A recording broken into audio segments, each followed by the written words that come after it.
하면서도 잘 못하고 있는 것 중에 하나. 그러면서도 늘 참 부족한, 또 그러면서 또 부담스러운 그런 말 중에 하나가 효도하라라는 말일 것입니다. 오늘은 에베소 6장 1절로 3절 말씀을 통해서 다시 한번 부모님에게 효도하라라는 제목으로 함께 은혜를 나누고자 합니다. 잠깐 기도하겠습니다. 사랑과 은혜가 풍성하신 아버지 하나님 감사합니다. 오늘 시간 다시 한번 어버이 주일을 맞이해서 부모님께 효도하라는 주님의 음성을 드리며 주의 말씀을 듣고자 원하오니 주님 성령께 시간도 함께 여주시고 좀 입술을 들어 생명의 말씀을 선포하여 주옵소서. 예수님 이름으로 기도하옵나이다. 아멘. 거제에 가게 되면 거제 맹종죽 테마파크라는 유명한 놀이공원이 있는데 죽순 중에서도 맹종죽이 유명하다고 해서 거제 맹종죽 테마파크 이렇게 이름이 써 있습니다. 이 맹종죽이 유명한 유래가 있습니다. 맹종이 자는 공무이며 삼국대 강하인인데 벼슬은 사공에 이르렀다고 합니다. 그 어머니가 중병이 들어서 시름시름 앓고 죽어가고 있을 때 의원에게 물으니 백약이 무효하고 그저 부모님이 돌아가실 때까지 만난 것이라도 해드리면 혹 살지 모르겠습니다. 이렇게 말을 하니 어머니에게 와서 물었습니다. 어머니 무엇이 드시고 싶습니까? 그랬더니 글쎄 죽순이 먹고 싶다 그러는 거예요. 그때가 바로 한겨울인데 뭐 죽순이 자랄 리가 없습니다. 그 어머니가 먹고 싶다는데 날이 한겨울에 해드릴 수가 없으니 얼마나 맹종이 가슴이 아픈지요. 산에 가서 그저 어머니가 맛있는 거 드셔야 되는데 한겨울이라 죽순이 없으니 어떡합니까? 하면서 막 울면서 땅을 치고 통곡하고 있는데 그 눈물이 땅에 떨어지자 그 땅에서 죽순이 올라오는 것이었습니다. 참 한겨울에도 참 그 맹종의 효성에 감목한 하나님께서 죽순을 내준 것이지요. 그 죽순을 잘라다가 어머니께 해드렸더니만 그 죽순을 먹고 어머니가 병이 괜찮아지고 건강을 회복했다는 것에 유래해서 맹종죽이 유명하다고 합니다. 이는 모두가 다 사실이든 사실이 아니든 그 유래를 떠나서 그만큼 동서고금을 막론하고 효는 우리가 인륜의 최고라 이렇게 이야기하고 오고는 모든 세대에 효성지극한 자녀들이 될 것을 권면하고 있는 그런 사람들의 이야기라고 볼 수가 있습니다. 오늘 어버이주를 맞이하여 다시 한번 어버이를 공경하라, 부모님께 효도하라고 하시는 주님의 말씀을 통해서 다시 한번 우리가 마음에 새기는 복된 시간 되기를 주님의 이름으로 축원합니다. 첫째로 효도는 하나님의 명령입니다. 하나님이 종 모세가 시내산에 올라가서 하나님 앞에 계명을 받았습니다. 이때 하나님께서 두 돌판에다가 하나님의 10가지 계명을 써서 줬는데 한쪽 돌판에다가는 하나님을 경외하라, 하나님 앞에 효도하라는 계명이었고 또 다른 쪽 한편에서는 인륜에 대한 계명인데 그 첫 번째가 부모님에게 효도하라는 계명이었습니다. 효도는 동서고금을 막려놓고 많은 사람들이 효도를 행하지만 이것은 인간지간의 윤리도덕이기 이전에 전지를 창조하시고 우리 인간을 만드신 하나님께서 주신 계명이라는 데 그 의미가 있습니다. 이 계명이라고 하는 것은 지켜도 되고 안 지켜도 되는 것이 아니라 반드시 지켜야만 하는 하나님의 명령이라는 것이지요. 우리가 하나님을 아버지라 모시고 하나님을 순종하고 살아갈 때에 자녀된 도리로 그 아버지 뜻을 받들어 섬기고자 할 때에 부모에게 효도하라고 하시는 하나님의 계명도 순종하여 사는 성도들 될 수 있기를 주님의 이름으로 축원합니다. 성경은 여러 가지로 부모를 공경하지 않는 것에 대해서 화가 미치지라고 말하고 있는데요. 자기 아버지나 어머니를 치는 자는 반드시 죽일지니라 하면서 효성이 얼마나 지극한가를 저주를 통해서 심판을 통해서 가르치고 있습니다. 뿐만 아니라 아비를 조롱하며 어미 순종하기를 싫어하는 자의 눈은 골짜기에 까마귀에게 쪼이고 독수리 새끼에게 먹히리라 이렇게 경고하기도 했습니다. 하나님의 계명 부모에게 효도하라는 주님의 명령을 잘 지키며 사는 성도가 되기를 축원합니다. 두 번째로 부모와 자식은 철륜의 관계이기에 효성을 다해야 됩니다. 철륜, 이 말은 하나님께서 맺어준 인연이다 라고 해서 철륜이라고 이야기를 합니다. 부모님과 우리 사이는 철륜, 하나님의 은혜가 개입되어서 나와 부모의 관계가 맺어지게 되었다는 것입니다. 수많은 자녀들이 있고 수많은 부모들이 있는데 왜 하나님께서는 나의 부모님의 그런 혈통을 통해서 이 땅에 탄생하시게 하셨는가? 이것이 바로 하나님이 맺어준 철륜이라고 이야기하는 것입니다. 철륜은 끊어야 끊을 수 없는 관계를 가르쳐서 또한 철륜이라고 이야기를 합니다. 먼저 어머니의 사랑을 생각해 보세요. 하나님 다음으로 나에게 가장 큰 사랑을 베풀어준 분이 바로 어머니의 사랑입니다. 예수님의 십자가의 그 사랑을 가장 잘 구현해주는 사랑 중에 하나가 또한 어머니의 사랑입니다. 태에서 제일 먼저 태어나서 배우는 이름이 바로 엄마라는 이름입니다. 학교 갔다 와서 제일 먼저 찾는 이름도 바로 엄마입니다. 배고플 때, 몸이 아플 때, 또 전화할 때 제일 먼저 찾는 이름이 엄마입니다. 군에 간 아들이 찾는 이름, 죽음의 그림자가 두려울 때도 마지막으로 찾는 이름이 바로 엄마입니다. 어머니란 이름만 불러도 가슴이 먹먹해지고 눈물이 핑 도는 것은 그만큼 어머니의 사랑이 우리 속에 가득한 것이기 때문입니다. 엄마의 사랑이 얼마나 지극한가 우리 한번 영상을 한번 보시겠습니다. 지난 7일 소련 아르메니아 공화국에서 발생한 지진으로 4만 명 내지 4만 5천 명이 숨지고 12,000여 명이 부상했다는 소련 당국의 첫 공식 발표가 있긴 했습니다만 일부에서는 이번 지진으로 인한 사망자가 10만 명 넘어서 15만 명에 이를 것으로 우려하고 있습니다. 외신부의 이진숙 기자입니다. I waited 3 hours for rescue, said this man. I saw everything. It was beyond belief. If I could have killed myself, I would have. 현재 재해 현장에 급파된 구조반은 필사적으로 생존자 구출 작업을 벌이고 있지만은 중장비가 부족해 건물 더미 아래서 구조를 호소하는 소리를 듣고도 이들을 구해내지 못하고 있습니다.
아버지의 사랑을 이야기할 때 가시고기의 사랑이다 이렇게 비유합니다.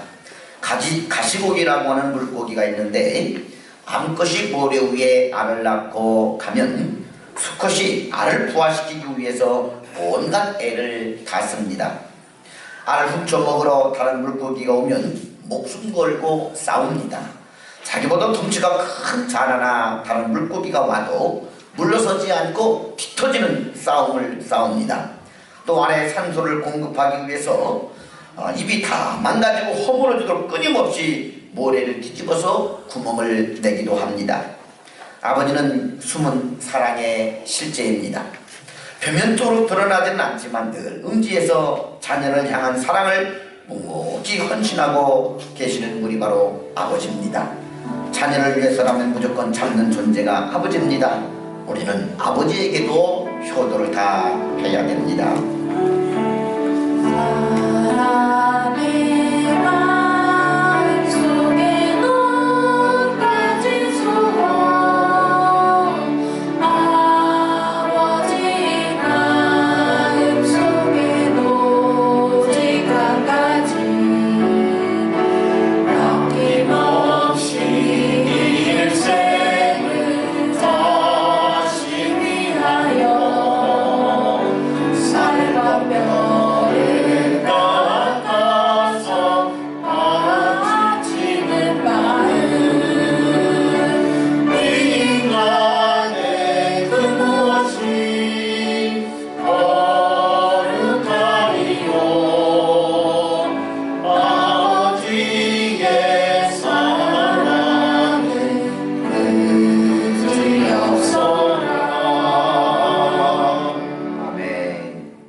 세 번째로 부모님께 효도하는 것을 통해서 하나님의 공경을 배우는 성도들이 되어야 됩니다. 부모님 잘 섬기는 자는 하나님도 공경하고 또 주의 종도 잘 섬깁니다. 어떻게 보이는 부모를 잘못 섬기면서 보이지 않는 하나님을 잘 섬길 수 있느냐고 성경은 반문하기도 합니다. 부모님 잘 섬기지 못하는 사람은 하나님도 잘 섬기지를 못합니다. 그래서 효자들이 예수 믿고 교회 나오면 신앙생활을 잘하는 걸 볼 수가 있습니다. 전에는 옛말에 그런 얘기합니다. 양반이 예수님을 믿으면 양반처럼 충정없게 충의롭게 신앙생활 잘하고 상놈이 예수 믿으면 상놈답게 신앙생활한다. 다른 말로 말하게 보게 되면 효자가 부모님께 효도하는 사람이 예수 믿으면 하나님도 잘 공경하고 신앙생활을 잘하는데 그렇지 못한 망나니 같은 사람이 예수 믿으면 또 망나니같이 신앙생활을 한다라는 말이지요. 한마디로 말해서 부모님께 효도를 잘하는 사람은 하나님 공경도 잘한다는 것입니다.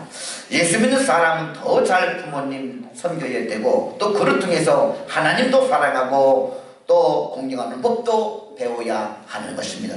특별히 예수 믿는 성도들은 세상 그 어떤 사람보다도 부모님에게 효도도 잘 할 수 있기를 주님의 이름으로 축원합니다. 네 번째로 부모 공경을 통해서 하나님은 우리에게 길이길이 복을 주시기를 원하십니다. 자손 대대까지 하나님께서는 형통을 약속하셨습니다.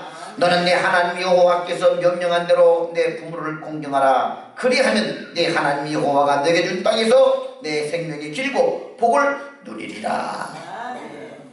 하나님께 우리들에게 부모를 공경하라는 계명을 주셨어요. 이 계명을 잘 지키고 순종하게 되면 네가 건강하다는 것입니다. 장수한다는 것입니다. 뿐만 아니라 너의 자손들도 잘 된다는 것입니다. 물은 위로부터 아래로 흐른다고 했습니다.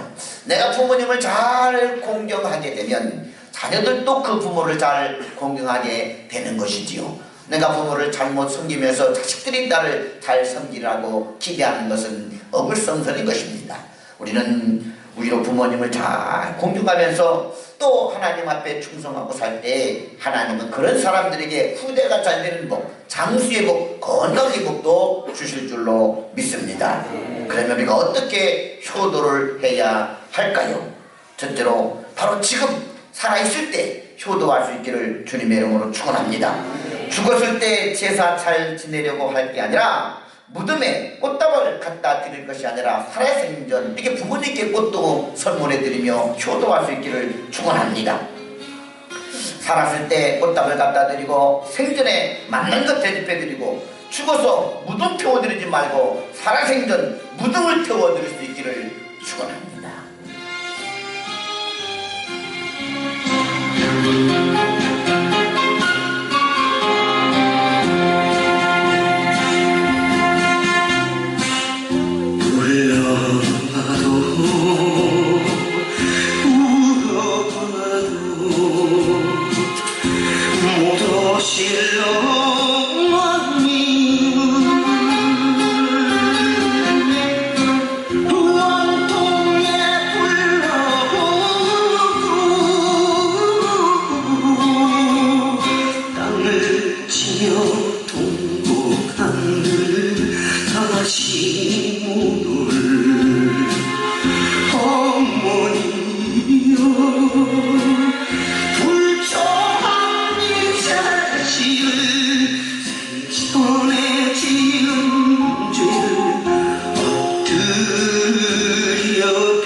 우리가 잘 아는 조용필씨의 부르자는 우입니다. 부모님이 돌아가신 다음에 뒤늦게 후회하는 자들이 늘 술 취하면 어머니를 생각하며 부르는 노래. 불신자들이 이런 노래를 부른다고 한다면 우리 예수 믿는 사람은 달라요. 살아생전 부모님께 잘 해줄 수 있기를 주님의 이름으로 축원합니다. 돌아가신 부모님 생각에 눈물 지으면서 사랑 왜 못 해드렸을까? 가식적인 눈물을 흐르지 맙시다. 뒤늦게 후회하는 자가 되지 않기를 주님의 이름으로 축원합니다. 늘 돌아가신 부모 생각하며 우는, 노래방 가서 마이크만 잡고 손으로 우는 사람 보고 야 그래서 후지호자구나 이런 소리 들으려고 손으로 부르지 마세요. 살아생전 내 부모님께 꽃 한 번 더 선물해 드리고, 살아생전 부모님께도 따뜻한 밥 한 번 더 해드리고, 주름지고 또 참 얼거진 그런 손 한 번 더 잡아들 수 있기를 주님의 이름으로 축원합니다. 손톱 가게에 가서 자기 손 다듬을 줄 알았지. 농사 지느냐고 자식 빨래 주느냐고 손 다 까지고 손톱 다 어물어진 부모님 한번 손톱 한번 다듬어 드릴 수 있기를 주님의 이름으로 축원합니다. 살아생전 부모님께 효도하는 주님의 자녀가 되기를 주의 이름으로 축원합니다. 두 번째로 주 안에서 효도해야 됩니다. 효도를 하되 주 안에서 해야 됩니다. 자녀들아, 주 안에서 너희 부모에게 순종하라. 효도한다고 같이 우상 섬기는 것이 아니라 그것은 진정한 효도가 아닙니다. 아무리 완고해도 자녀 이길 사람 없다 이렇게 말합니다. 자녀가 눈물로 전도하면 부모님은 못 이기는 척 자녀 따라서 교회에 옵니다. 어떤 아들들은 부모님이 반대하는 색시를 놓고 그저 데모하고 우겨서 끝내 그 처녀와 결혼하는 아들들을 봅니다. 그런 말이에요. 참 자식 이길 부모 없다. 그런데 부모님이 마음에 안 드는 며느리도 허락받아 결혼하는데 하물며 함께 천국 가자고 고집부리고 함께 천국 가자고 전도하고 고집부리는 아들 수원 부모님이 안 들어줄까요? 은근히 젖으면서 함께 교회에 나오게 되어 있는 것입니다. 살아생전 자식 키우느라 고생 많이 하셨으면 천국에 같이 가도록 전도하는 것은 마땅한 자녀의 효도라고 할 수가 있습니다. 이 땅에서도 고생하고 죽어서도 지옥에 가서 고생하도록 부모님을 전도하지 않고 내버려두는 것은 불효 중에서도 상불이라고 이야기할 수가 있는 것입니다. 정말 주님 안에서 부모님께 효도하세요. 부모님을 전도해도 꼭 함께 교회 나오고 함께 천국 갈 수 있기를 주님의 이름으로 축원합니다. 세 번째로 영적인 부모에게도 효도를 해야 됩니다. 종교개혁자 루터는 부모를 세 개의 개념으로 이야기했습니다. 그 첫째는 하나님 아버지요, 둘째는 우리들의 육신의 아버지 어머니요, 그 셋째는 father라고 하는 바로 목사님을 가르쳐서 father라고 불렀어요. 원래 father라는 아버지라는 영어는 목사님을 부르는 말이었습니다. 그래서 사실 영어에서는 dad 이렇게 아버지를 부르지 father라고 잘 안 불러요. Father라는 이름은 바로 성직자들에게 하나님이 종들에게 불렀던 자녀가 잘 되는 것을 볼 수가 있습니다. 우리 성도들에게도 참 이와 같이 하나님께는 충성하고 하나님 아버지를 잘 섬기며 또 육신의 몸에게를 잘 섬기며 하나님이 세워주신 주의 종도 잘 섬기는 가운데 저도 만대 복을 받는 우리 성도들 될 수 있기를 주님의 이름으로 축원합니다. 기도드리겠습니다. 사랑과 은혜가 풍성하신 아버지 하나님,